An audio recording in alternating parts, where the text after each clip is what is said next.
네, 오늘 집이는 1시간 정도 앞으로 진행이 될 예정입니다. 그리고 이제 저도 이제 두 분 선생님 또 고영재 감독님을 뵙고 드릴 말씀이 굉장히 많고 여쭤볼 말씀이 많아서요.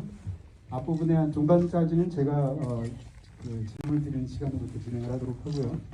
그리고 뒤에 한 10분, 15분 정도 여러분께 질문을 받도록 하겠습니다. 사전에 이제 카톡방이 공지가 된 것 같은데요. 질문 주시는 분 중에서 제가 대신 읽어드리는 분은 5.18 이 아침 노래 장태춘 피아노 기타 피스 이거를 선물로 드리도록 하겠습니다. 시작할게요. 사실 제가 거의 떨지 않는 사람이거든요. 근데 10분 전부터 두 선생님한테 제가 사인을 받으면서 사시나무 떨어가지고 지금 내가 왜 이러지 싶은 생각이 들 정도입니다. 자, 오늘 집이 처음 하시게 되었는데 선생님부터 먼저 인사 말씀 부탁드리겠습니다. 이렇게 좋은 봄날 금요일에 다른 거 제쳐두고 영화관에 함께 오셔서 저희들 영화 봐주셔서 깊이 감사드립니다. 고맙습니다.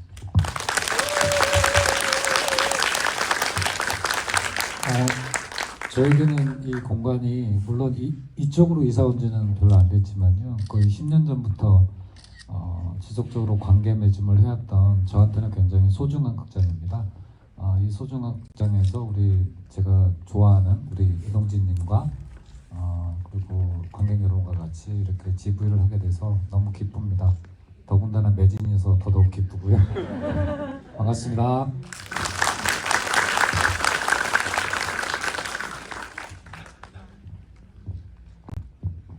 안녕하세요. 영화 속의 보조 출연자 박미입니다.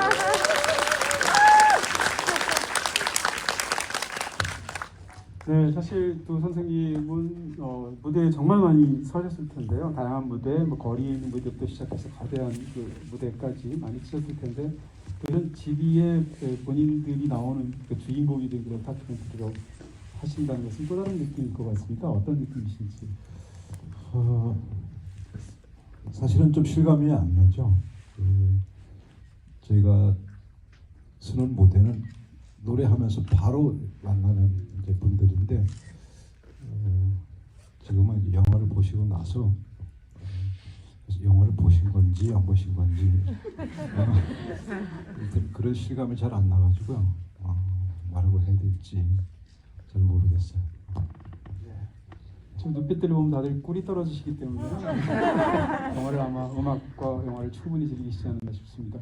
박은옥 선생님은 어떠신가요? 조금 전에 보조 출연자라는 말씀을 농담처럼 하셨는데 그 작품 분량에는 만족하세요? 본인 출연자? 네, 그 첫 번째 편집본에서는 사실 그만큼도 안 들어갔고요. 네, 아마 바람도 안 들어갔던 것 같고 한밤중에 1시간도 안 들어갔죠. 네, 그래서 굉장히 삭막했다고. 저는 뭐 당연히 저 정도 분량도 굉장히 많이 들어갔다고 생각을 하고요. 네, 그리고 처음부터 그 정태춘 혼자만의 영화라고 해서 저는 안심하고 콘서트만 열심히 다녔습니다. 그래서 저는 편안하게 전혀 영화 찍는 거 의식하지 않고 편안하게 촬영을 당했고요. 그렇습니다. 네, 영화 후반부 보면 사실 가장 중요한 장면은 박은옥 선생님이 다 가져가셨잖아요. 그래서 생각하면 또 다른 마음이 들기도 합니다. 고영재 감독님께 질문 드리겠습니다. 사실은 영화인들한테 너무 유명한 분이시기도 하고 그때 이분께서 사실은 그 독립영화 쪽에서 수많은 활동을 통해서 배급이라든지 제작이라든지 투자 쪽에서 큰 일들을 해오셨죠. 근데 감독 데뷔하실 줄 제가 몰랐고요. 더군다나 첫 영화를 이 영화로 하시게 되었습니다. 자, 이제 처음 감독 데뷔하시게 된 소감을 좀 여쭤봐도 될까요? 이런 말씀들은 어떻게 생각할지 모르지만 저는 안도감이 먼저 듭니다. 왜냐면 안도감이 드는 이유는 딱 한 가지밖에 없어요. 아까 이동진님께서 10분 전부터 사시나무 뜨듯이 떨어졌다 그러는데 최초로 이 두 분을 영화로 한다라는 게 저도 만만치는 않았습니다. 다만 제가 좀 안도감이 든다고 했던 이유는 다른 이유 때문이 아니라 옆에 있는 두 분께서 모르겠어요. 속으로는 마음에 안 드시는데 저한테만 괜찮다고 하는지는 모르겠지만 일단 두 분께서 그래도 영화를 좋게 봐주셔서 거기에서 따른 안도감이 일단은 있고요. 관객 여러분 죄송합니다. 근데 두 분의 존재가 그럴 수밖에 없어서 제 입장은 그렇고요. 지금부터는 뭐 이제는 다른 것보다 영화는 제 손을 떠났으니까요. 그래서 뭐 관객 여러분들도 평가하실 거고. 그래서 뭐 예전의 기분으로 돌아가서 아무튼 마지막까지 관객분들 만나기 위해서 매진할 생각입니다.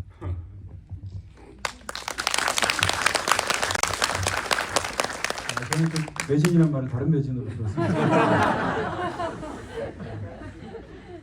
정태춘 선생님께서 이제 또 그 타이틀 자체가 정태춘 선생님 이름이 나오고요. 네, 영화를 또 이렇게 2시간 동안 마지막으로 최종적으로 나온 버전을 보면 느낌이 굉장히 다르시기도 하고 약간 민망하신 마음이 있으실 것 같은데 영화를 보시고 나서 어떤 생각이 제일 먼저 드셨습니까?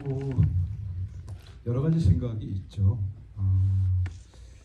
내가 보여줄 것이 있다면 그걸 다 골고루 이제 보여주는 영화인가.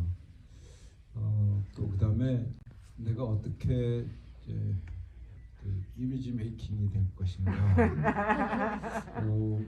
뭐 그런데 그런 게 이제 사실하고 다를 수도 있지 않은가. 뭐 여러 가지 이제 그리고 얼마나 은연중에 미화가 되지 않았는가. 뭐 이런 여러 가지 이제 생각들이 있는데 지금은 이제 그런 거 다 잊어버렸어요.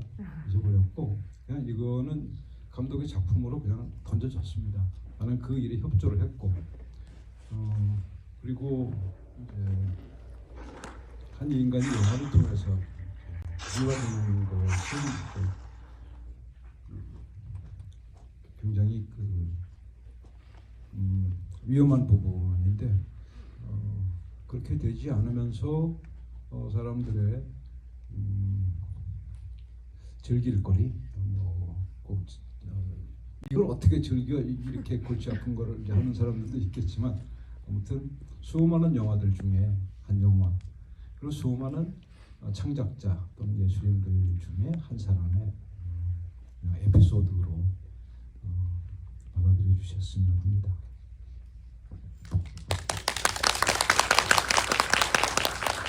네, 영화 이제 그 정태춘 선생님께서 데뷔하신 게 그냥 78년도로만 시작을 해도 벌써 44년이라는 긴 세월이 지났고요. 근데 사실은 저는 이제 이 영화를 보면서 그동안 저는 오디오로만 사실은 물론 선생님의 얼굴은 알고 있습니다만 수십 년째 팬으로서 음악을 들어왔는데 2시간 내내 선생님 얼굴 그리고 또 박은옥 선생님의 얼굴을 계속 보게 됐습니다. 근데 제가 사실 이런 말씀이 좀 이상하지만 그 두 분의 얼굴에 좀 감동을 받았거든요. 40년 전에 그 모습을 보면 그 당시가 70년대라는 걸 감안하는 정도만 차이가 있을 뿐이지 사실은 그 얼굴이 기본적으로 두 분께서 지금하고 똑같다라는 생각이 들었고 왜 40이 넘으면 이제 얼굴에 새게 된다는 생각을 하게 되는데 좋아졌다고 하던데. 제가 이렇게 말하면 아직도 배워야 됩니다. 네. 근데 두 분 선생님께서 그 현재의 모습을 보면 정말 그 살아오신 그 세월이 그대로 얼굴에 너무 훌륭하게 각인이 되어 있는 것 같아서 그 점에서 일단 개인적으로 감동을 받은 게 사실입니다. 어쨌건 이제 그 감독님께도 여쭤보게 되는데요. 이 기획을 처음에 어떻게 시작하시게 됐는지 여쭤봐도 될까요? 기획을 못했어요. 알고 지낸 지, 그러니까 소위 말해서 형 동생하고 지낸 지가 좀 됐어요. 좀 오래돼서 간혹 제가 형을 영화로 만들면 좋을 것 같은데 라는 말씀을 드렸는데 기억도 못 하세요. 왜냐하면 그때는 전혀 그게 귀에 들어올 리도 없었던 상황이었고 40주년 프로젝트를 맞이하면서 이렇게 기획사의 대표님이 하루는 전화가 왔어요. 고스란히 옮겨드릴게요. 형이 영화를 찍겠다는데요. 통화 내용이 그거였고 저는 뭐였냐면 정말이요? 이거였고 그 다음에는 미안한데 제가 전화 좀 해볼게요. 형 영화 찍을 거야? 이렇게 의외였죠. 의외였고 제작으로 처음에 의뢰받아서 이 영화를 출발을 했고요. 제작자로서 능력이 너무 없어가지고 감독을 섭외를 못해가지고 어쩌다 보니 감독을 제가 하게 됐습니다. 지금 객석에서 말씀해 주신 것처럼 좀 사실은 영화를 보면서 좀 놀란 측면이 있습니다. 물론 당연히 영화 쪽의 모든 것을 너무 잘 알고 계신 분입니다만 연출은 또 다른 영역일 수 있을 텐데 영화가 굉장히 정석적이고 영화가 처음부터 끝까지 정말 물 흐르듯이 이어간다는 그런 생각을 저 개인적으로 하게 되고요. 무엇보다도 일단 이런 방대한 그 거대한 어떤 삶을 다루기도 하고 또 영화를 보다 보면 사실상 지난 40년의 한국 역사가 흘러가는 것 같은 느낌도 있는데요. 그런 것을 2시간 남짓한 시간 안에 더군다나 이렇게 노래를 28곡이나 넣어가면서 만들려면 정말로 선택해야 될 부분들이 많아질 것 같습니다. 연출을 하면서 어떤 원칙을 갖고 시작하셨는지 여쭤봐도 될까요? 첫 번째는 이분은 살아 계신 분이다. 사후 다큐멘터리가 아니고요. 평가를 섣부르게 할 수는 없다. 그것도 남의 입을 빌어서 그 본인이 본인 평가를 하실 성정도 아니고 그래서 섣부르게 좀 말을 빗대어서 단언하는 평가는 저는 지양하고 싶었습니다. 반대로 관객이 뭔가 평가를 하실 수 있는 여지들을 어떻게 담아낼까를 훨씬 더 많이 고민했고요. 물론 많은 활동들을 하셨고 시집도 내셨고 많은 실천 활동도 하셨지만 저는 여전히 음악과 노래라고 생각을 했고요. 그 노래를 오히려 1집부터 11집까지 거의 다 실었거든요. 한 곡씩 정도는.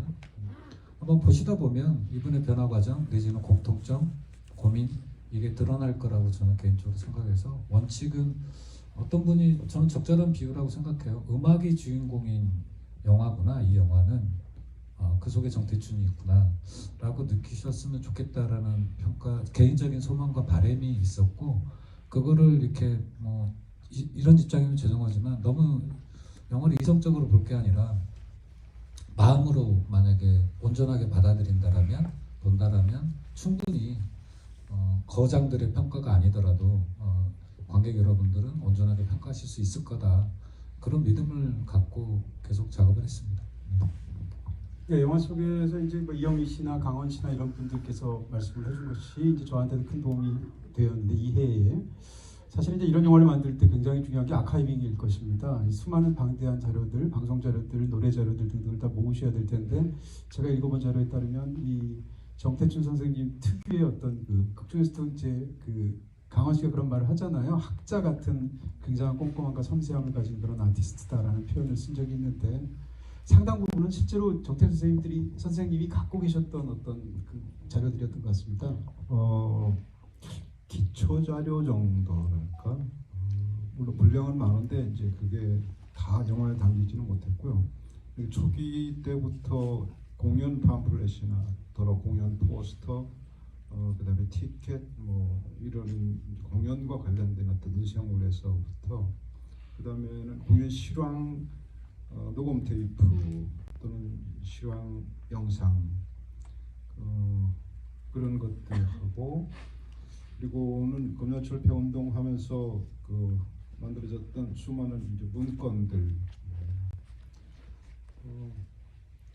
꽤 가지고 있다가 중간에 사실은 이제 그걸 버리려고 노래를 이제 만들기를 줘보면서 이것도 다 버려야 되겠다. 그 전까지는 이런 자료들이 누군가에게는 도움이 될 것이다 하는 생각을 가지고 모으고 있었는데 이제 그 도움이 안 될 것 같다 하고 생각을 하면서 다 버리려고 했는데 박은옥 씨가 이거를 나왔고요. 역시 네. 그래서 이제 아무튼 생존에 있다가 영화에서 요긴하게 쓰여졌죠. 그런데 사실 이제 아카이브하고 관련해서 얘기를 한다면 우리가 가지고 있는 자료도 적지 않았고 그리고 또 이제 더 수집해야 될 것들도 많았고 근데 우리 자료만 가지고 분류 작업을 하면서 국립중앙박물관인가 그 도서관인가 쪽에서 그 분류하는 전문가가 오셔가지고 작업을 해주셨습니다. 그리고 그걸 가지고 이제 씨름하는 분이 이번 영화의 PD 박지원 씨. 그래서 그분이 제 일대기에 관해서는 저보다 더 잘 아는 것 같습니다. 박지원 씨께도 감사. 어디 계세요? 박지원 씨.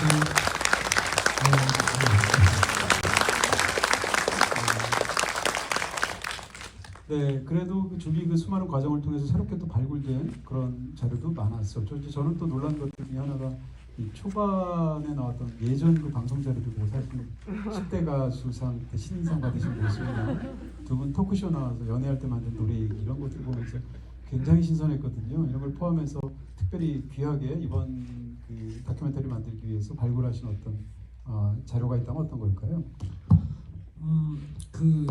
그 자료는 오히려 좀 쉬웠고요. 왜냐면 유튜브에 있어요. 그 전에도 있었어요. 그 MBC 뭘 치면 좀 쉬웠고, 오히려 방송국에 없는 자료가 그 김동건 씨가 두 분 연애하실 때 뭐 어쩌냐, 뭐 누가 먼저 결혼하자 그랬냐, 이거는 그 저작권을 살려고요.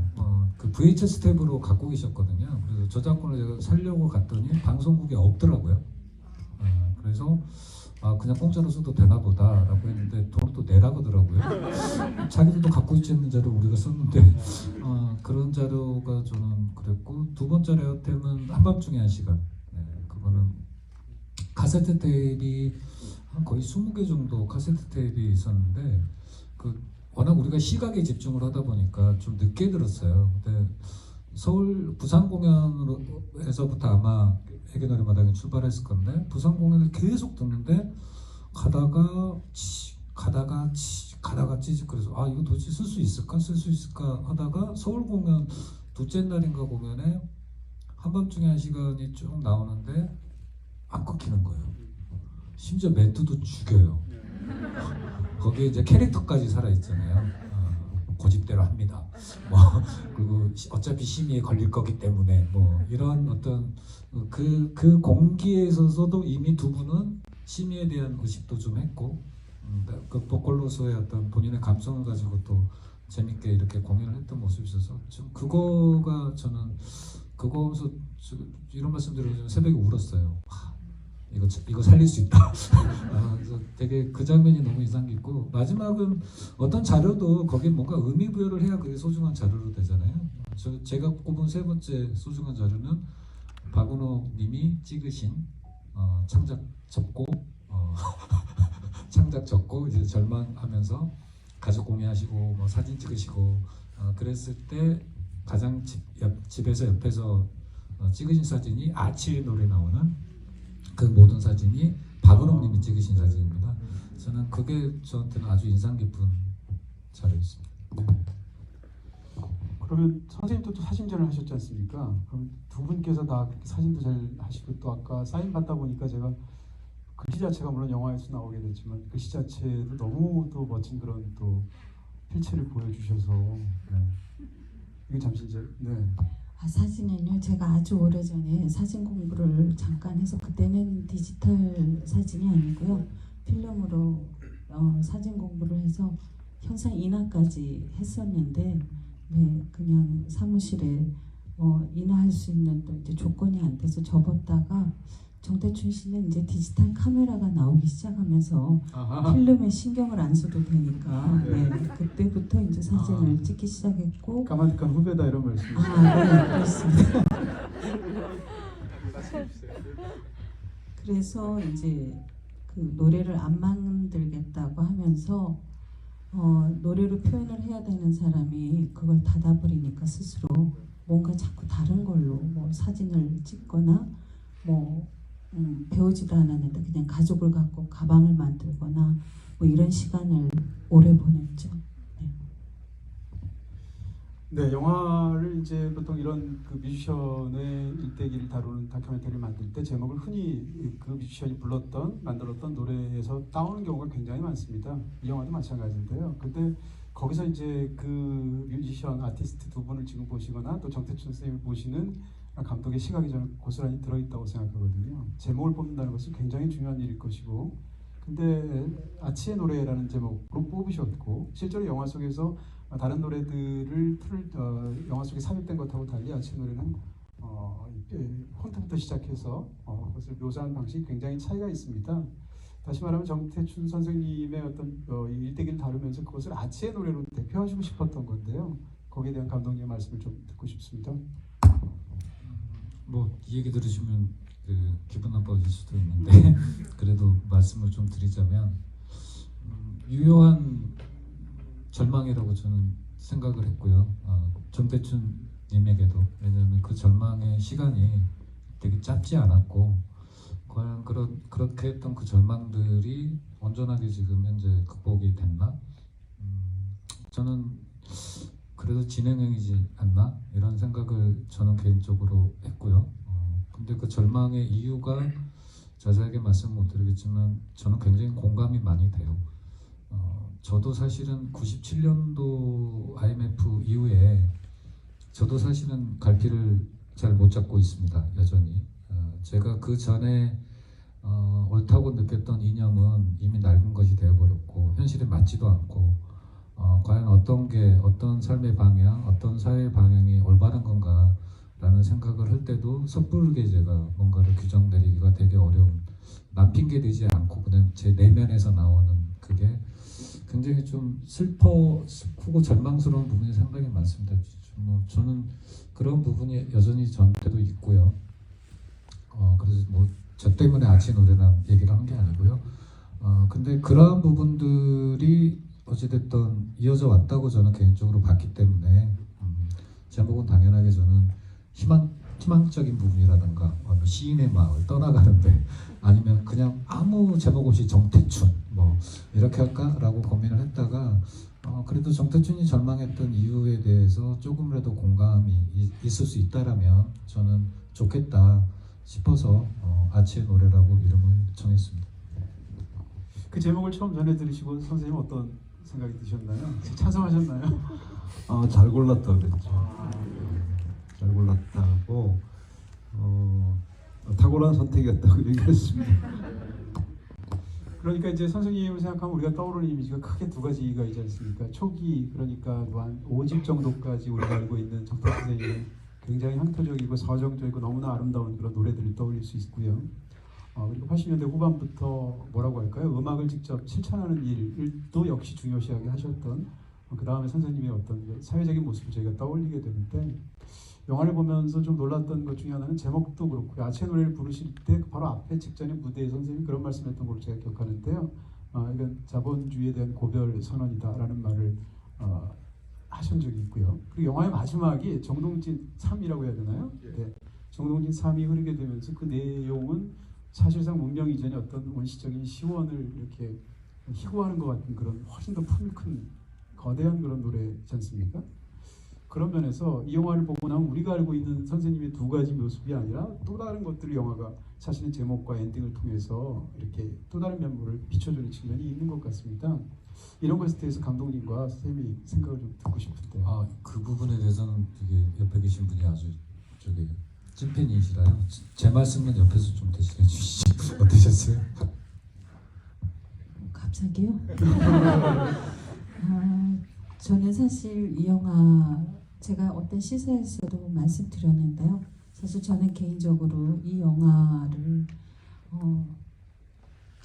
쭉 노래들이 굉장히 많이 들어가 있죠. 그래서 지금 이동진님이 얘기하셨던 것처럼 정태춘의 초기의 노래만 기억하는 분들이 계시고 또는 정태춘 씨가 흔히 말하는 민주화 세대 386 세대와 함께 현장에서 같이 했던 노래들 그 대한민국하고 92년 장마 종로에서를 많이 기억하는 세대가 있어서 굉장히 정태춘의 사실 다양하고 입체적인 노래를 못 들려줘서 저는 이제 동료 입장에서는 그게 늘 안타까웠거든요. 그런데 영화 속에서 그 모든 것을 담을 수 있어서 그게 이제 저는 제일 기뻤고 그러니까 저는 사실 이제 입장이 세 가지가 되더라고요. 제가 이제 정태춘의 아내라는 입장과 그리고 44년 음악을 같이 한 동료로서 입장이 있고 제가 이번에 영화를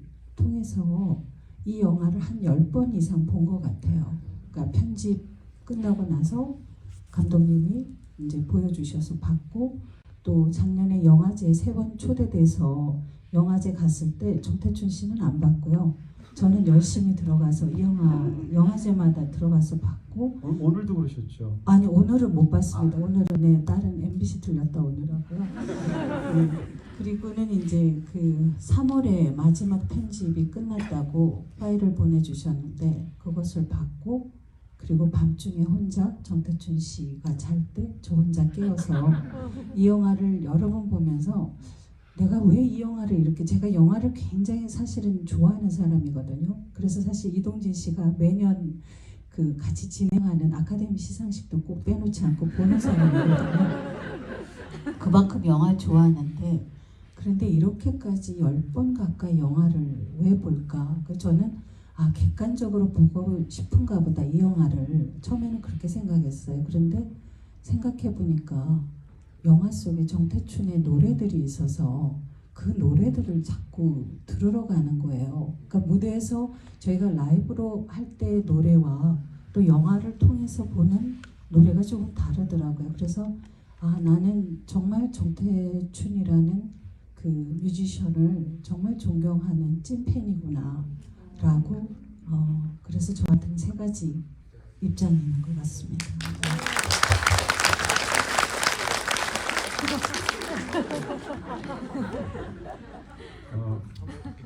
아니요.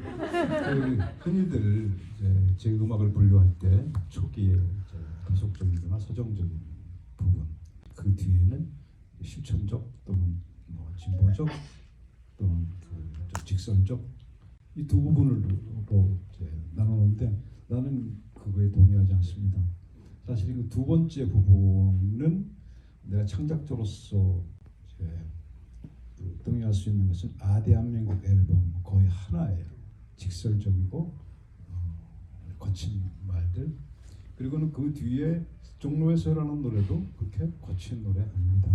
그리고 일방적인 어떤 주의 주장도 아니고, 그리고 그 뒤에 나왔던 앨범, 그 다음에 앨범, 이런 노래들도 대한민국하고는 완전히 다른 앨범이죠. 어떤 면에서는 좀 자기 성찰적인 어떤 그 자세도 좀 가져보려고 하고, 또 그리고는 여전히 아웃사이더로서 세상을 바라보는 어떤 그 이야기이기도 하고. 그런데 이제 사실 그 최근에 이제 최근도 아니지만 물론 이제 대한민국 이후의 앨범들이 사실은 영화 속에서도 나오기는 하지만 이렇게 이제 사람들이 봤을 때 그냥 한 통으로 대한민국과 같은 한 통으로 그냥 묶여서 넘어가는 것에 대해서는 조금 불만이 있죠. 노래가 서정적인 어떤 그 서정시 같은 노래들도 있을 수 있고, 그 다음에 성명서 같은 노래가 있을 수 있고요. 그 다음에 또 그 주변자의 어떤 그 성찰이나 이런 것들을 독백처럼 이제 부르는 노래들도 있을 수 있고, 그리고 얼마간은 문학성이라든지 음악성이라든지 이런 예술적인 데에 조금 더 치중을 해서 작업을 해보려고 하는 어떤 이제 결과물들도 있을 수 있겠고. 그런데 사실은 우리 대중음악 시장에서는 그런 것들 개념화되어 있지도 않아요. 그러니까 초기에 서정적, 여긴 전투적, 여긴 과격한 노래, 여기는 착한 노래, 이런 정도의 개념밖에 없어요. 좀 더 세분해서 우리 노래를 분류하고 이렇게 정리할 수 있는 어떻게 보면 풍부한 콘텐츠가 없기 때문에 그런 것들도 있을 수 그럴 수도 있겠죠. 그래서 지금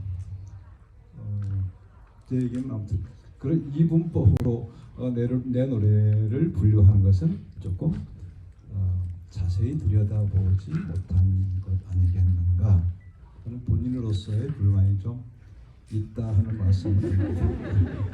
아니 제 얘기는 그 초계 노래나 그리고 정태춘 씨가 얘기했던 성명서 같은 참 오늘 들은 얘기 중에 정말 가슴에 딱 와 꽂히는 말인데 성명서 같은 인터뷰 때 그렇게 좀 표현해 주시지. 네. 그 노래들이나 제가 지나고 나서 이 정태춘 씨 노래를 쭉 들으면 대한민국조차도 정태춘식 서정성을 이룬 적이 없다는 거를 저도 처음에는 대한민국 음반을 들었을 때 낯설고 굉장히 직설적인 가사에 그랬지만은 세월이 한참 지나서 다시 그 노래를 들으면서 일어나라 열사야를 듣든지 형제에게를 들어도 정태춘은 결코 본인의 서정성을 잃은 적이 없구나 하는 거를 깨달았었죠. 네. 네, 오늘 이 장면도 녹화를 해서 다큐멘터리에 추가로 했으면 좋겠다 이런 생각이 자신이 듭니다. 두 분 말씀이 너무 또 예. 깊숙하게 마음에 제가 들어서. 감독한테 들었던 질문 두 분한테 넘겼던 이유는 사실은 이신전심이라 그래야 될까요? 사전에 영화 찍기 전에 인터뷰를 많이 했죠. 그러니까 카메라를 들고 인터뷰한 게 아니라요. 여러 인터뷰들을 쭉 하면서 저도 되게 공감되는 부분이 있어요. 저는 아대한민국이나 92년 장관 종로에서보다 정동진 건너간다에서부터 찐팬이 됐거든요. 그 전 노래 때문에 찐팬이 된 게 아니라 그 앨범부터 굉장히 찐팬이 됐는데 저는 들으면서 솔직히 말하면 두 분의 말씀 저는 동의하는 편이에요. 되게 동의하고 깊게 공감을 합니다. 이 또 고백 타임인 것 같아서 저도 얘기하고 그런 상황인 것 같은데요. 저는 사실 1집 때부터 정 선생님, 그 박은옥 선생님을 너무너무 좋아해서 음반을 진짜 많이 들었습니다. 저희 누나가 두 분도 워낙 좋아하셨고요. 그래서 어렵다 이제 LP판을 심지어 하도 많이 사서 이게 달아서 다시 똑같은 판을 살 정도로 많이 들었습니다. 그래서 제가 한 1집부터 5집까지 노래들은 거의 다 음반들을 수십 번, 수백 번씩 반복해서 알고 있고요. 그러다가 이제 저도 대학 들어가기 직전에 이제 대한민국이 노래가 나오게 됐고 저는 나중에 대학 들어가서 그 음악을 듣게 됐고 저는 사실 개인적으로 약간 충격을 받았습니다. 그 당시에 저로서는 이제 뭐라고 할까요? 가사나 이런 방향에 대해서는 너무 좋기도 하고 또 공감하고 지지하는 느낌이었지만 음악적으로는 뭐라고 그럴까요? 그래서 선생님의 달라진 모습이 약간 좀 충격을 그 당시에 받았던 저도 어린 마음에 왜냐하면 과거의 모습을 너무 좋아했으니까요. 그러다가 이제 선생님에 관해서는 저는 이제 뉴스나 신문이나 이런 걸 통해서 주로 보고 거기에 대해서 관심을 많이 가져서 예를 들어서 철폐투쟁이나 이런 것들을 관심이 있어야지 솔직히 얘기하면 그 위한 10여 년간의 음악을 제가 못 들었습니다. 그러다가 나중에 음반들을 듣게 됐는데 지금 말씀하신 것처럼 나중 음반들도 사실은 가사만 좀 다른 지향을 갖고 있을 뿐이지 음악은 여전히 심지어는 가사조차도 굉장히 서정적이고 아름답다라는 것을 고스란히 느끼게 됐고 예를 들어서 비교적 최근에 나왔던 그 바다로 가는 시내버스도 나온 지가 10년 안 되지 않습니까? 그거 음반을 제가 나중에 딱 10년 됐어요. 10년 올해가. 됐거든요. 네. 그게 첫 곡이 이제 서울역이시고 중간에 이제 강이 그리워 같은 노래들 이런 노래들을 쭉 듣다 보면 사실은 마찬가지라는 생각이 들거든요. 선생님의 어떤 그런 품이 넓은 서정성은 지금까지 이어진다라는 생각을 하게 되는데요. 근데 그럼에도 불구하고 아까 말씀하신 대로 그런 대중의 오해가 있을 수 있고요. 무엇보다도 영화에서 그걸 다루고 있습니다. 중간에 보면 이제 광주에서 굉장히 중요한 공연을 하시는데 거기서 어떤 한 관객이 화를 내면서 정태춘의 우리는 노래를 들으러 왔지 당신의 이념에 대해서 들으러 온 것이 아니야라고 퇴장하는 어떤 소란이 있고 그 뒤에 선생님이 개의치 않으시고 노래를 하시고 관객에서 굉장히 큰 감동이 받는 모습들이 영화 속에 담겨 있습니다. 이런 식으로 아까 그렇게 퇴장한 관객과 같은 그런 말들을 선생님은 여태까지 수도 없이 들으셨을 것 같은데 이런 어떤 그 분들의 태도에 대해서는 어떻게 받아들이고 계신지요?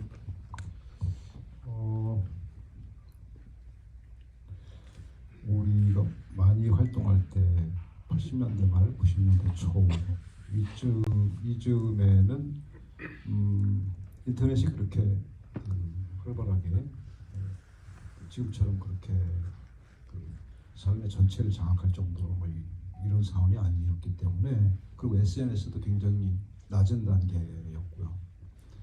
그래서 사실 이런 활동을 하면서 악플 같은 것을 가장 적게 받은 사람이라고 생각합니다.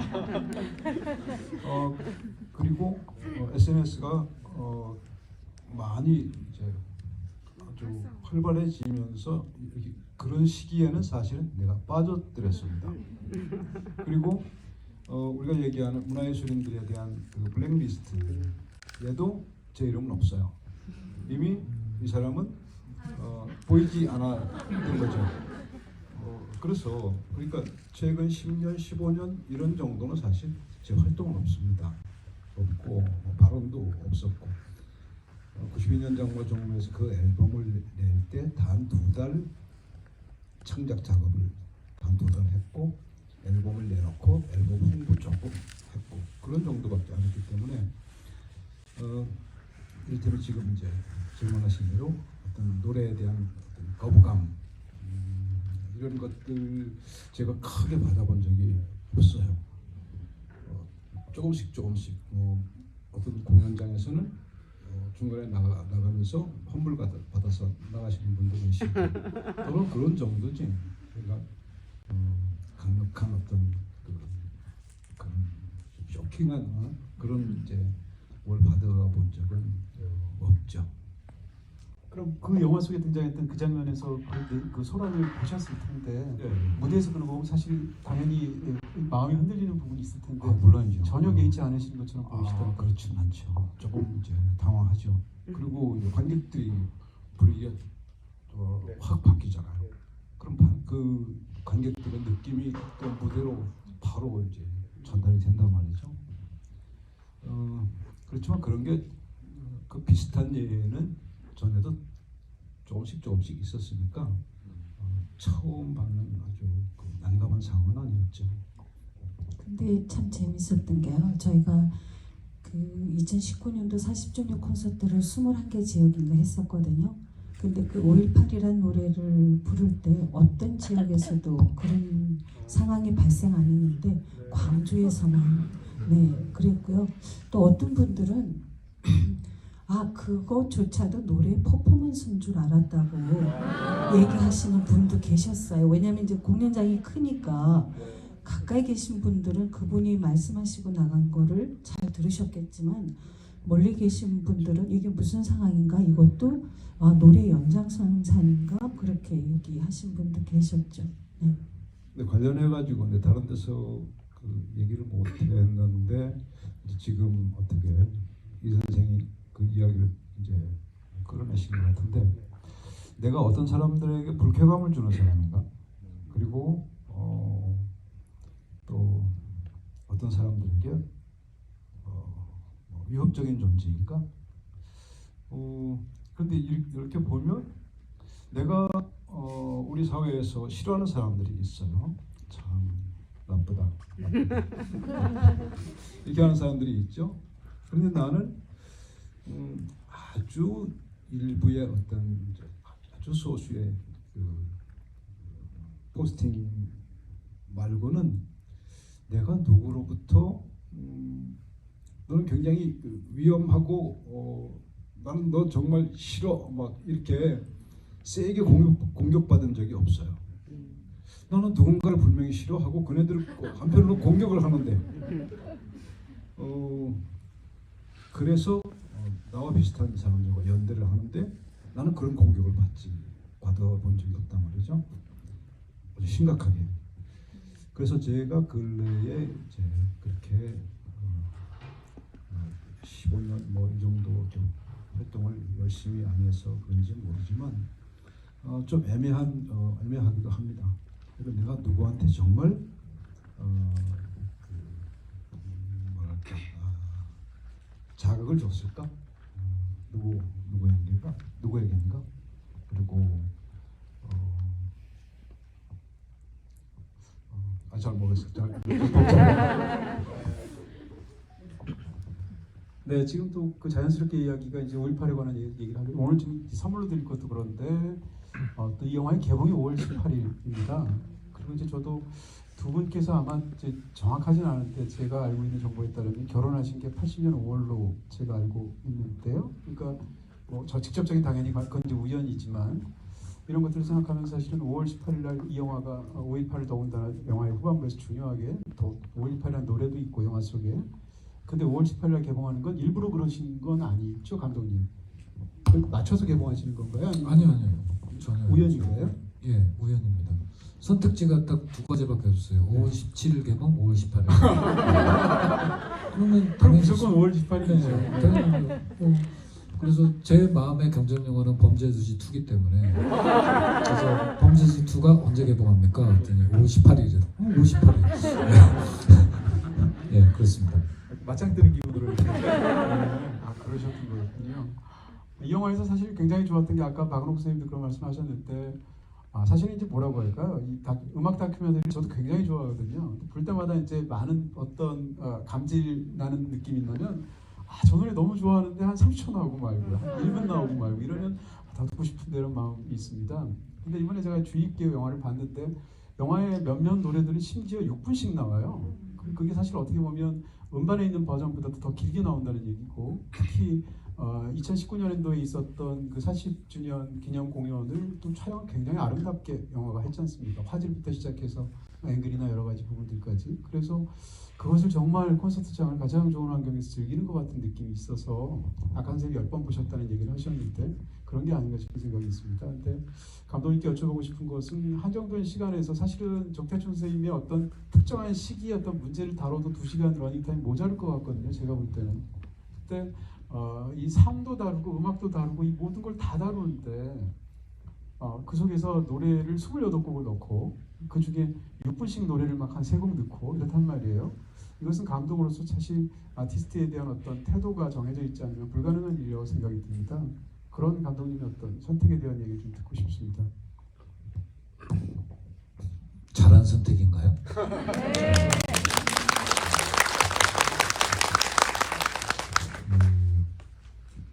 저는 그 제작 프로듀서를 했던 출신이어서 그런지 모르겠는데요. 제가 사실은 영화를 하는 이유는, 그래서 저는 예술가 같지는 않아요. 저의 뭐 굉장히 형식미학적이고 굉장히 예술가적인 어떤 그것들을 실현하기 위한 과정으로서 솔직히 고백한데 영화를 하지는 않았던 것 같습니다. 저는 개인적으로 그 표현할 방법이 없어서 제가 어떻게 표현할까 하다가 요즘에 좋은 음악 하고 싶다는 말을 정태춘님이 많이 쓰는데, 굳이 저도 표현하자면 좋은 영화를 하고 싶다는 생각은 있지만 굉장히 막 뭐 뭔가의 그 예술성을 굉장히 추구하고 뭐 그런 성정의 사람은 저는 아니에요. 그래서 똑같은 심정으로 제가 굉장히 좋아하는 뮤지션의 음악 다큐멘터리를 봤거든요.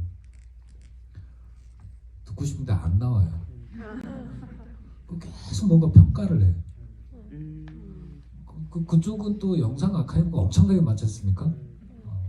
굉장히 많은 뭐 6mm 뭐 아니 6mm 8mm 16mm 뭐 참 걔네들은 참 좋겠다는 생각을 많이 했어요. 저렇게 자료가 많다니 우리는 자료가 하나도 없는데. 그래서 그러저런 생각들을 하다가 이거는 그러면 그렇게 하고 싶진 않아서, 불행하게도 뭔가를 감독 입장에서는 참고할 만한 다큐가 있어야 되거든요. 이렇게 좀 해보자는 없었어요. 그래서 안 되겠구나. 그러면은 어떻게 해야 되지? 라고 하다가 아카이브 자료하고 저희가 찍었던 자료, 뭐 각종 자료들을 계속 상상을 하면서 집에서 이제 그 운전을 하면서도 계속 한번 노래를 들어보고 여러 가지 것들을 이제 들어보면서 이제 그림을 이제 그려본 거죠. 어떤 흐름으로 가야 이게 잘 이렇게 구성이 될 수 있을까. 뭐 그런 거 가지고 좀 살았던 것 같아요. 근데 좀 죄송한 말씀이지만 저한테 죄송한 말씀 좀 미리 드리자면, 그 팬데믹 때문에 제작 기간이 늘어졌어요. 원래 마지막 그 앵콜 콘서트를 우리가 못했잖아요. 결국 그 코로나 때문에 못했어요. 못해가지고 시간이 좀 남았어요. 아마 그 기간이 좀 아니었으면 좀 더 숙성된 이렇게 구성이나 편집을 못했을 수도 사실은 있었겠다는 생각을 지금 와서야 좀 하고요. 좀 그런 과정을 좀 지난하게 겪으면서 구성을 했던 것 같습니다. 네, 역시 디렉터스 컷이 나와야겠다 이런 생각을 다시 한번 하게 되는데요. 이런 얘기도 여쭤보고 싶습니다. 사실은 이제 정태춘 선생님, 박은옥 선생님 두 분은 이제 가요사에서 굉장히 큰 족적을 남기셨지 않습니까? 부인할 수 없는 거대한 족적을 남겼는데요. 근데 우리 이제 이걸 자꾸 과거형으로 생각하게 되는데, 영화를 보면 마지막에 세 사람의 굉장히 인상적인 사람이 나옵니다. 하나는 굉장히 어려서 사실은 선생님의 이름도 들어본 적이 없는데 집회에서 처음 보게 된 이수경이라는 그 청소년 활동가가 나오고 있고요. 그 다음에 두 번째로는 이제 그 수영 선수인 유나미 씨인가요? 네, 유나미 씨가 이제 나와서 5.18에 관한 장면이 있고, 마지막으로 세 번째는 이제 요객병을 앓고 계신 김미연 씨가 이제 40년 팬으로 역시 등장합니다.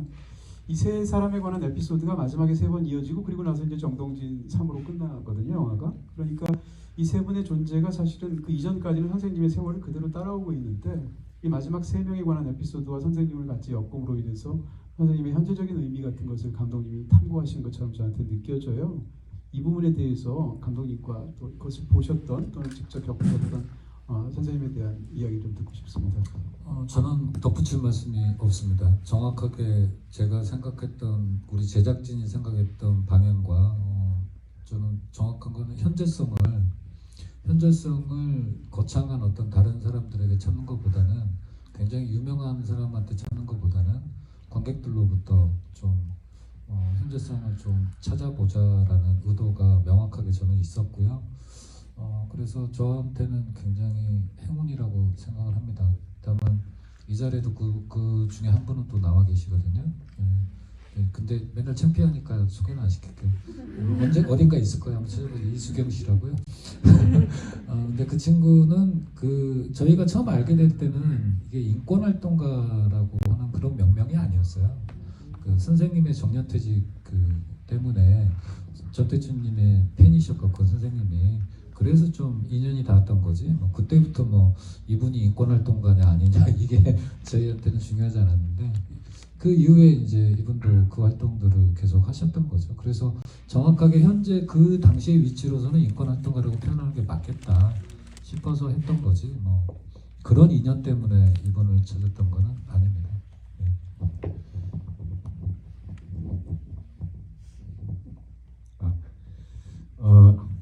요 앞에 질문에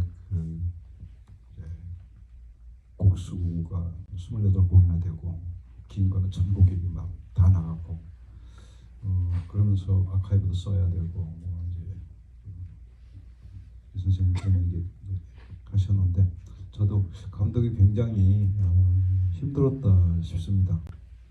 욕심은 나는데 시간은 이제 제한돼 있고 그랬을 때 음악을 어떤 방식으로 몇 분 정도씩 그 다음에 이제 아카이브 그 다음에 거기 인터뷰도 들어가고 얼마나 힘들었을까 하고 생각을 하는데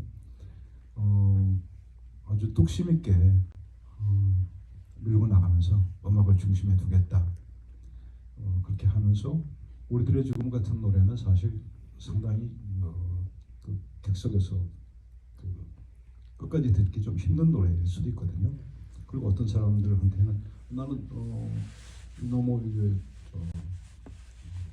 불편하다 정도가 아니고 그 이상으로 또 받아들일 수 있는 부분도 있고 그런데 이거를 나는 좀 길지 않느냐라고 이제 의견을 냈는데 아니라는 거예요. 이거는 그냥 끝까지 가야 된다는 거예요. 그 영화 중간에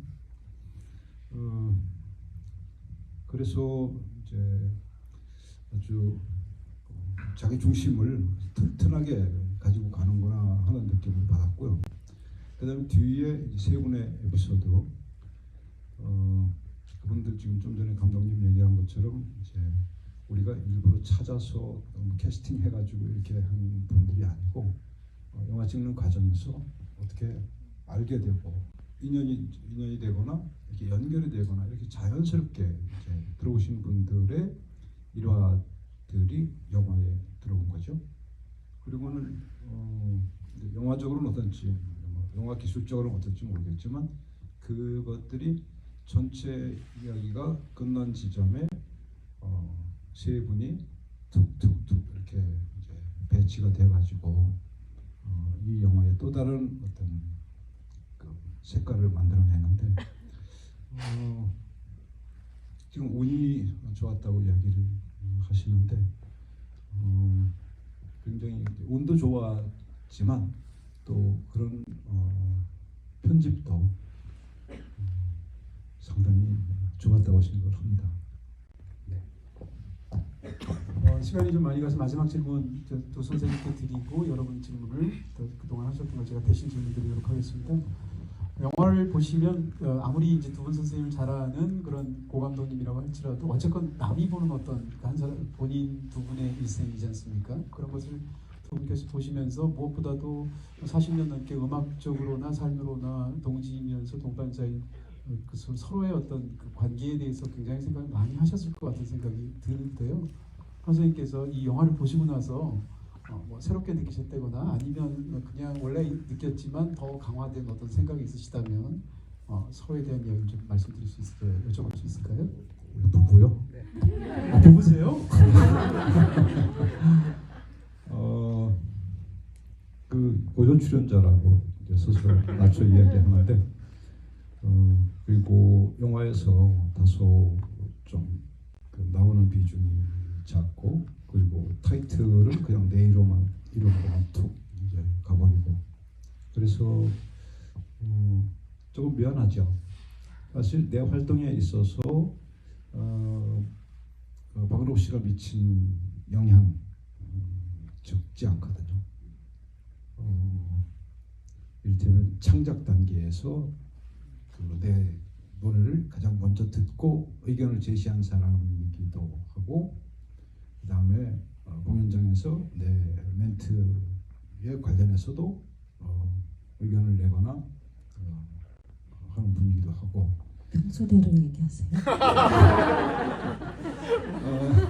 그래서 사실 정태춘의 활동, 정태춘의 음악에서 박은옥 씨가 차지하는 비중은 사실 영화에 나오는 비중 이상이죠.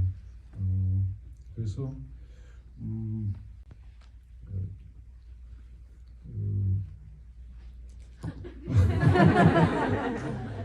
마음에 없는 얘기를 하려고. 박은옥 씨 얘기하세요.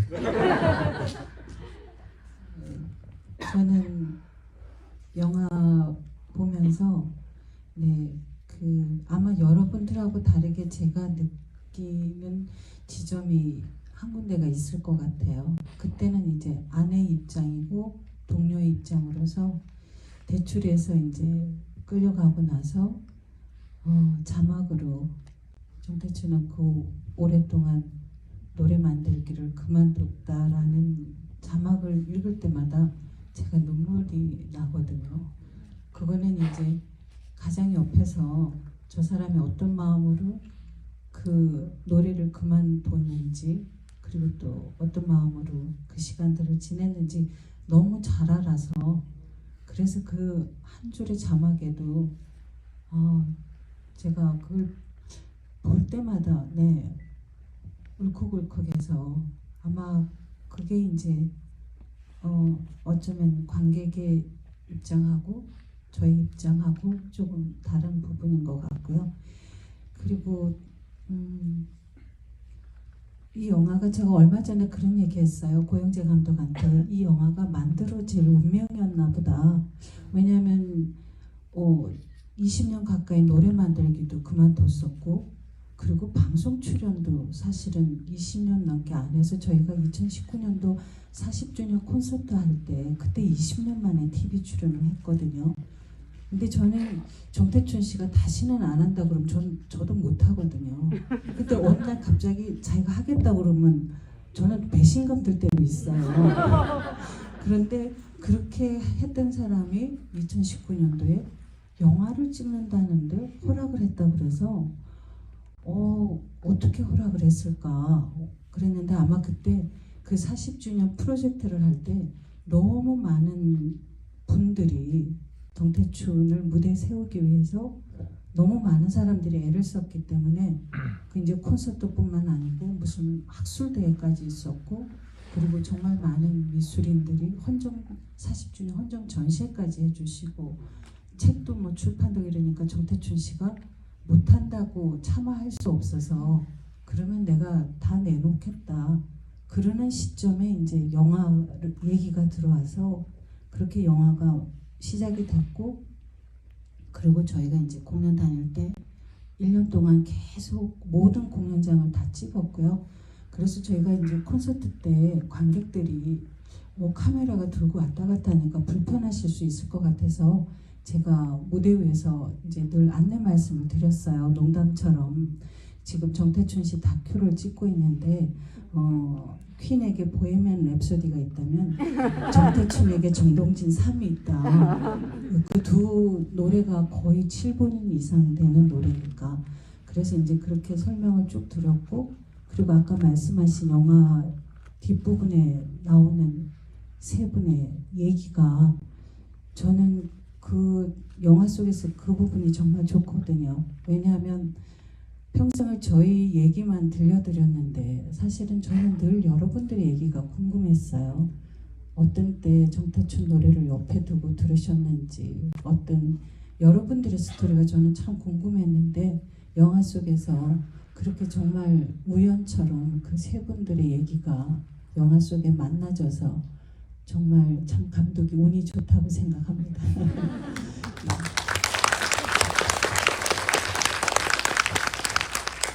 제가 사실 박원옥 선생님 목소리를 너무 좋아합니다. 많은 분들이 그러시겠습니다만 전 그 노래를 부르는 분들의 음색은 정말 가장 신비한 거 뭐라고 생각하고요. 근데 박원옥 선생님 목소리, 특히 이제 봉숭아 이런 노래 들으면 저는 잡념 같은 게 없어지고 맑아지는 느낌이 있거든요. 아마 지금 말씀하실 때 평상시 목소리도 그러셔서 정말 귀를 이렇게 솔깃하면서 듣게 되지 않나 싶습니다. 자, 지금부터는 그러면 여러분들의 질문을 제가 대신 여쭤보도록 하겠습니다.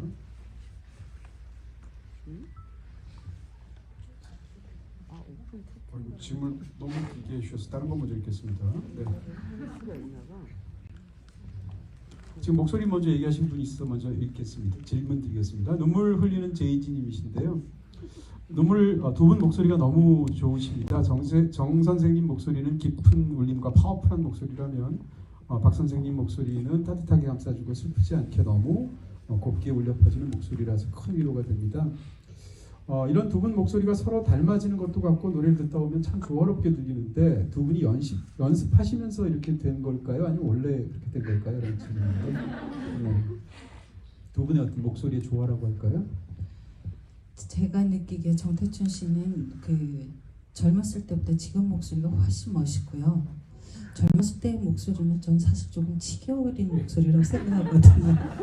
근데 나이 들면서 목소리가 너무 멋있어져서 그래서 우리 딸이 2019년도에 아빠 그 늙은 목소리로 젊은 날의 노래를 기타 하나만 갖고 불러보면 어떻겠냐고 그렇게 해서 나온 앨범이 2019 사람들이고요. 물론 기타 하나만 갖고 하진 않았지만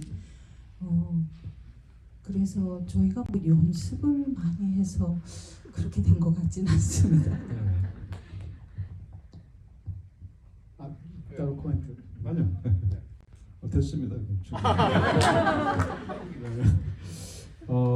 심종숙님께서 조계사에서 이영희 선생님이 1주년 때 뵀던 기억이 있습니다. 그때 위안부에 대한 노래였다고 기억이 되는데 미발표 곡이었는데요. 노래가 너무 좋았습니다. 그럼 미발표 곡들이 많을 텐데 이런 노래들은 다 어떻게 처리하시나요? 라는 질문입니다.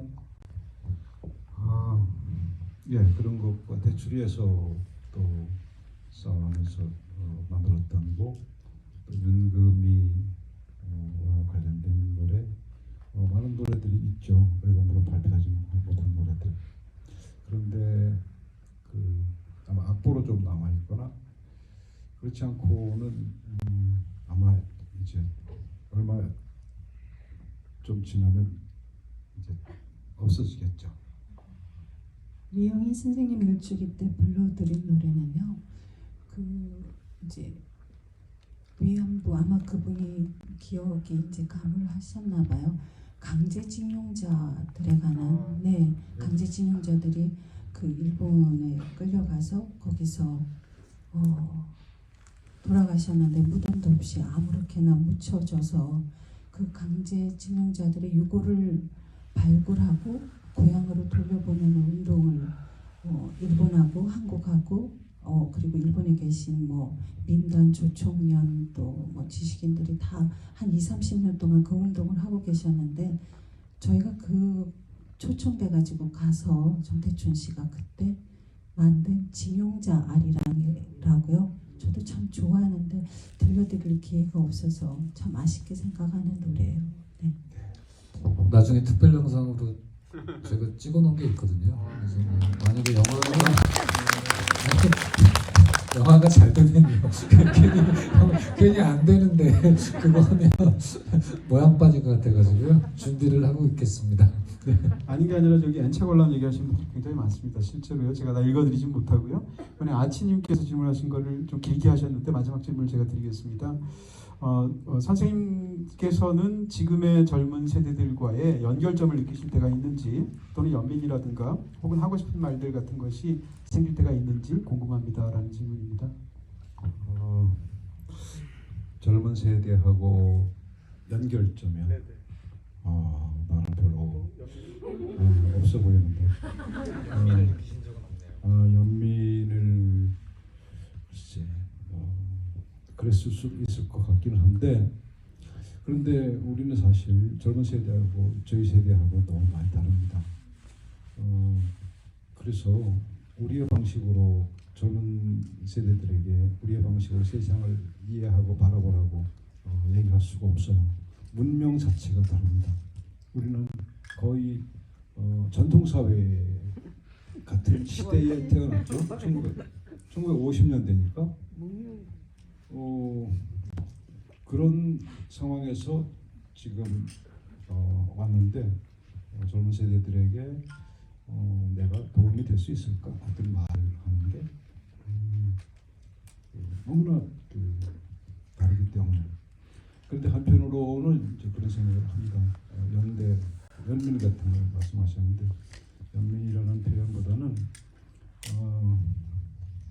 우리는 이제 작품자로서 그런 것들이 있어요. 한편으로는 굉장한 찬사와 박수와 또 보상을 받았어요. 그렇지만 또 한편으로는 나는 한 개인으로서 내가 태어난 사회에 잘 적응하지 못했고 불화했고 사회적으로는 한편으로는 또 불행한 면이 있는 거죠. 내가 원하지 않는 사회, 원하지 않는 시스템, 그리고 그 속에 가치관들, 그리고 어떤 삶의 모습들, 여전히 나는 풀리지 않은 어떤 회한 같은 것들이 있는 거죠. 내가 태어났던 이 사회. 그걸 못 풀고 가는데, 또 젊은 세대들은 그럼 과연 얼마나 자기가 태어난 사회에서 얼마나 갈등하고 또 적지 않은 사람들이 또 이렇게 나와 비슷한 생각을 하면서 또 살아갈 것인가. 그런 면으로서는 연민이 있습니다. 그런데 내가 어떤 기본적으로 얘기할 수 있는 무엇은 아무것도 없습니다.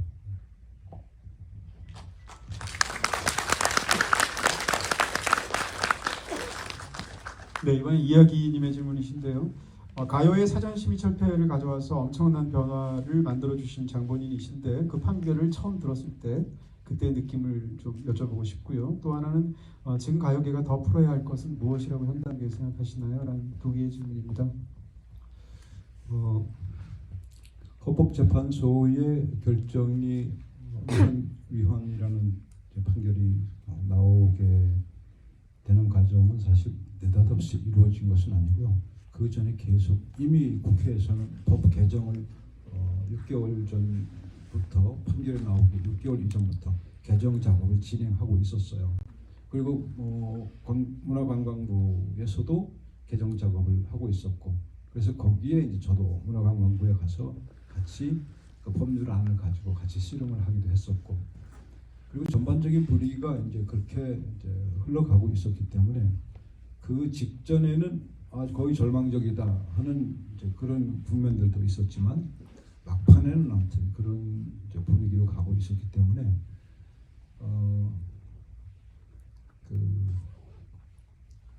깜짝 놀랄 일은 아니었고요.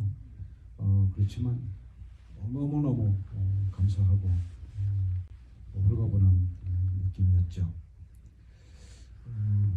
그리고 지금 가요계에 관해서는 또 제가 잘 몰라요.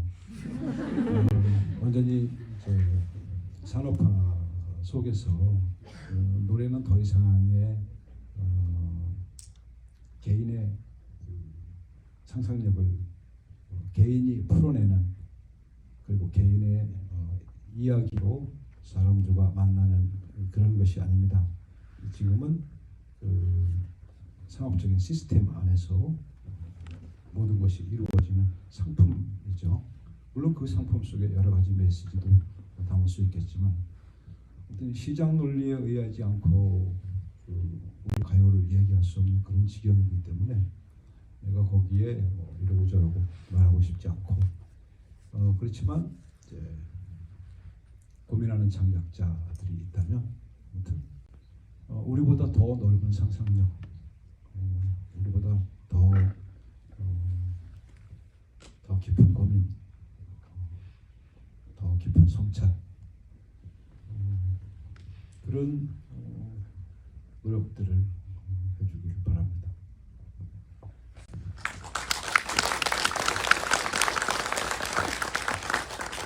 네, 질문은 아니지만 꼭 읽어드리고 싶어서요. 저는 그냥 정태춘, 박은홍님께 감사하다는 말씀을 드리고 싶습니다.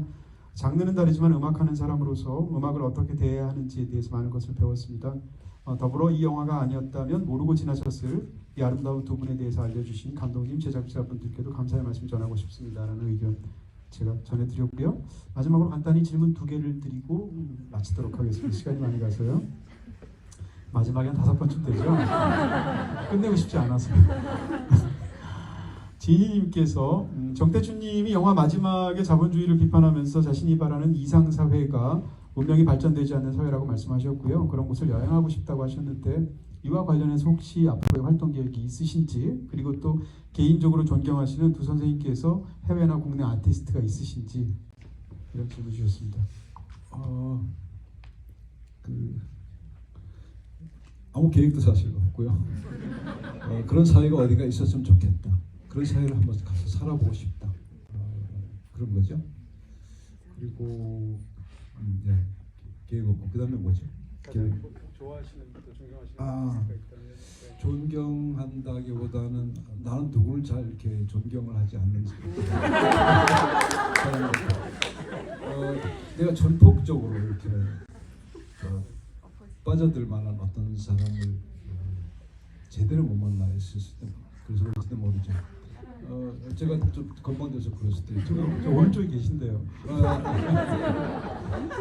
아직도 나이가 어려서 그런지 그런데 최근에 이를테면 이제 밥 딜런 책을 쭉 봤어요. 가사집, 그다음에 그 평전, 자서전, 소설 이렇게 해가지고 5권인가 6권인데 페이지도 너무 많아가지고 한 3,000여 페이지를 이제 두세 달을 봤는데 많은 자극들을 받았죠. 많은 자극을 받고 정말 내가 모르던 밥 딜런 이 사람이 왜 미국 사회에서 이렇게 그 대단한 이제 찬사를 받는지 또 노벨상까지 받았는지 탁월한 창작자죠. 그런데 내가 거기서 영감을 받지는 못한 것 같아요. 내가 다시 이제 노래를 만들려고 하는데 자극을 준 것은 분명하고 그런데 지금 얘기하신 대로 어떤 누구를 존경하는지는 잘 모르겠어요. 근데 아무튼 음악인들로 이야기한다면 근래 많이 듣습니다. 더러더러 유튜브를 통해서 밥 딜런 코헨에서부터 그 다이어 스트레이츠 누굽니까 또는 스팅이라든지 핑크 플로이드라든지 쭉 들어요. 그냥 어떤 특별히 그 가사에서의 의미 같은 거 따지지 않고 참 아름답다 하는 것들은 쭉 듣고 있고 네, 그렇습니다. 박 선생님 어떠신지?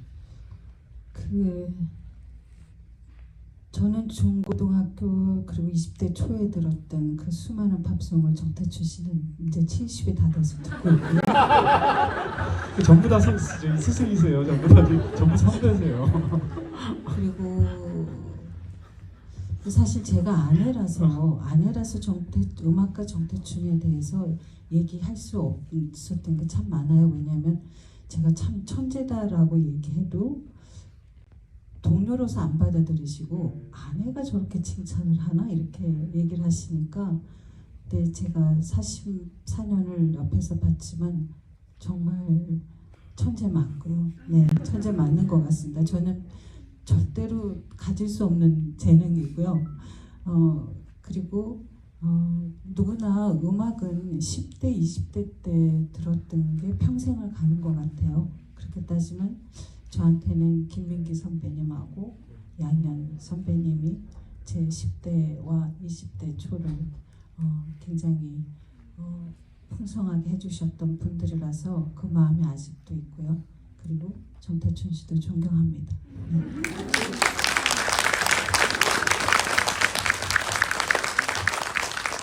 이번 영화 관련해서 이제 인터뷰 하신 걸 제가 읽어본 적이 있는데 박은옥 선생님께서 다시 태어나도 음악을 꼭 하고 싶다라는 이야기를 하시면서 단 하나 조건이 있는데 정태춘 씨 같은 그런 재능을 함께 갖고서 태어나서 음악을 하고 싶다 이런 이야기를 이 하셨는데 선생님이 진짜 인터뷰를 꼼꼼하게 보신 것 같습니다. 네, 정말 제가 며칠 전에도 그 생각을 했거든요.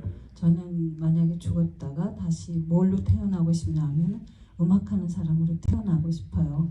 그런데 역시 정태춘 씨처럼 그런 재능을 갖고 태어났으면 좋겠습니다. 저는 평생을 그냥 가수로서 노래 목소리로서만 표현을 했던 사람이라 제가 정태춘 씨가 노래를 안 만드는 초기에 노래를 안 만들겠다고 했을 때 마음속으로 그런 생각을 했어요. 재능이 이전돼 올 수 있다면 얼마나 좋을까. 그럼 그걸 가지고 너무나 할 수 있는 게 많은 것 같은 거예요. 누군가의 얘기를 대신 전해줄 수 있을 텐데 그런데 그건 그저 주어지는 게 아니라서 다음 생에는 그런 재능을 좀 갖고 음악을 하는 사람이고 싶습니다. 네. 네, 가장 잘 아시기도 하고 또 수십 년간 함께 하신 분한테 저런 말을 드리면 얼마나 좋으실까 이런 생각이 좀 들기도 하고 아닌가요? 네. 저는 물론 천재가 아니고요. 욕심은 많았지만 잘 못했던 사람입니다. 여러 가지 면에서 창작에서부터 그다음에 또 어떤 행동에서 여러 가지 면으로 부족했던 사람이고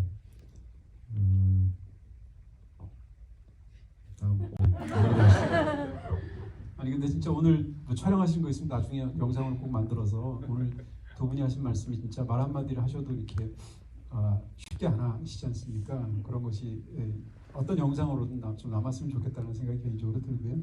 아까 말씀드렸던 마지막 질문 감독님께 간단히 질문 드리겠습니다. 이렇게 성공한 덕후이신 감독님의 두 분 음악에 대한 최애곡이 궁금합니다라는 질문입니다. 감독님 가장 좋아하시는 정태춘 박은옥 선생님의 노래를 저도 옆에 정태춘님을 닮아서요. 그 최애곡은 없어요. 그때그때 달라서 그때그때 다릅니다. 그때그때 다르고 어쩔 때는 정말 날자르비가 좋고요. 어쩔 때는 또 옛날 노래 중에 좋아하는 노래가 있을 때가 있고요. 다만 좀 민원을 하나 넣고 싶은 게 이게 아마 힘드실 거는 다 아는데 노래방에 가면 이번에 나온 28곡 중에 없는 노래가 태반이에요. 그래서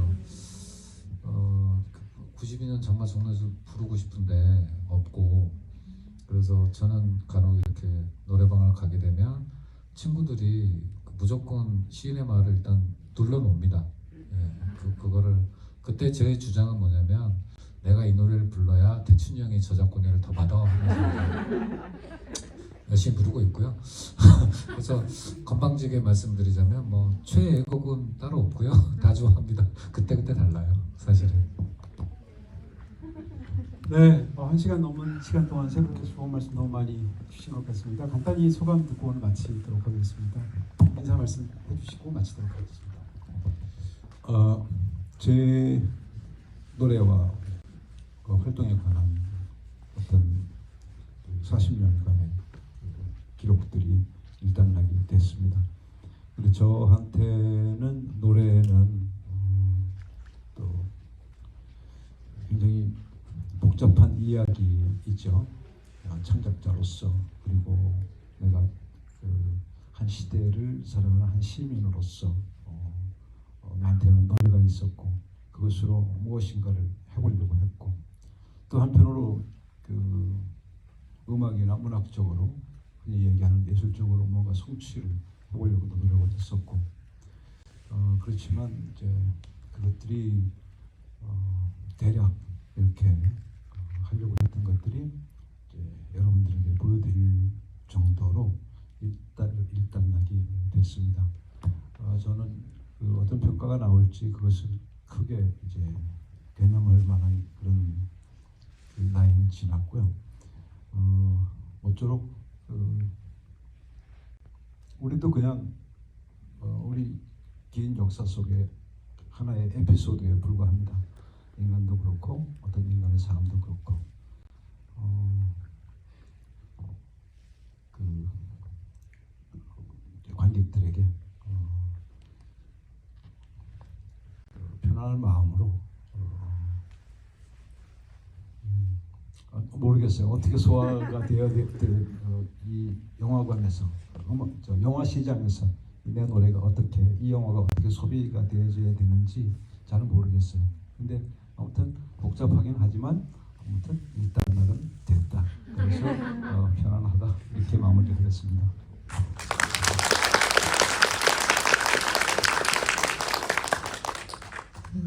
영화 이야기니까 저는 이렇게 말씀드리고 싶어요. 그 영화 다 보고 나면 금방 일어나지 못하는 영화, 시 좌석에서 일어나지 못하고 한참 시간이 필요로 하는 영화. 저희 영화도 그런 영화였으면 하고 바라고요. 그리고 어떤 감독님이 그 시사회 보시고 나서 연대 노천에서 같이 영화를 보면서 노래를 하게 해달라 그런 요청을 하셨더라고요. 그래서 그 예전에 그 연대 노천 저는 물론 뭐 열심히 치열하게 산 사람이 절대 아니었기 때문에 운동권도 아니었고 그렇지만 그 정태춘 씨가 뭘 하고 다니나 이해를 하려고 가봤던 그 집회 그 연대 노천은 저도 기억하고 있거든요. 그래서 거기서 정말 다 같이 모여서 다 같이 노래를 불러보면 참 좋겠다. 저 개인적으로는 그런 생각을 했습니다. 저는 다음 영화를 하긴 해야겠지만 2022년 올 한 해는 일정표에 아무런 일정이 없습니다. 아치의 노래 정태춘을 그 의미 있게 받아들여 줄 수 있는 관객 여러분이 있다라면 지속적으로 뵐 수 있는 정말 활동들을 하고 싶고요. 근데 다음 영화를 하시려면 제작비가 나와야죠. 뭐 그거는 뭐 제가 알아서 할 일이시고 그래서 뭐 간혹가다 뭐 시애틀에서도 뭐 연락 오시는 분도 있고 해외 동포분들 중에서도 좀 보고 싶다. 정태춘 박은홍이 너무 좋아했다. 특별 상영을 할 수 있겠냐라는 문의도 오고 계시고 극장이 없는 지역에서도 또 이제 또 보고 싶은데 어떻게 해야 되느냐 뭐 이런 문의도 되게 많이 오시고 계세요. 그래서 저는 어찌됐든 영화를 만드는 목적은 이 영화가 흥행 아니 이걸 떠나서 감독으로서는 두 분의 음악 인생이나 이 삶이 분명히 우리한테 영감을 준다는 믿음이 있습니다. 그래서 저는 이 영화의 흥행의 문제가 아니라 그런 어떤 이야기거리 뭔가 자극이 될 만한 이런 것들을 찾는 분들에게는 이 영화가 많은 도움이 될 거라고 저는 개인적으로 생각하고 있기 때문에 소중한 분들 만날 수 있도록 끝까지 열심히 노력하도록 하겠습니다. 감사합니다. 고맙습니다. 마치겠습니다.